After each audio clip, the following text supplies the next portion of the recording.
లంబాడీలను ST జాబితా నుంచి తొలగించే కుట్రను తిప్పికొట్టాలని మాజీ మంత్రి సత్యవతి రాథోడ్, మాజీ ఎంపీ మాలోతు కవిత పిలుపునిచ్చారు. మహబూబాబాద్ జిల్లా కేంద్రంలోని తహసీల్దార్ సెంటర్లో లంబాడీల ఆత్మగౌరవ సభ నిర్వహించారు.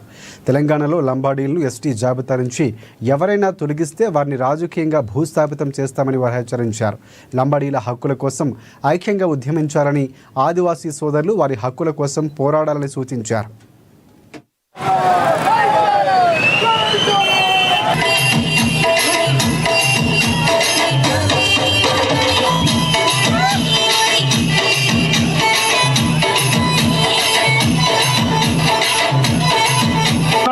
चेयर मुनागर वाते करता नहीं हट जाता नहीं वीआईपी चेयर दासनुकन भी कमिटी अपन भी एक ఒక్కరి కి పేరు పేరు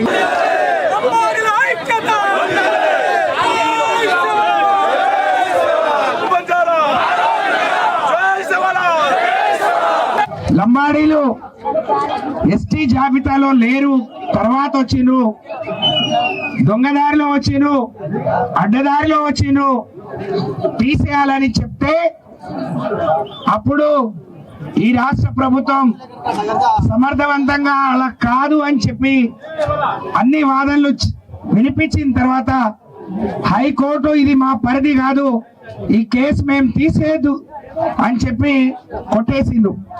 దాన్ని మళ్ళీ సుప్రీంకోర్టులో ఛాలెంజ్ చేసిండు.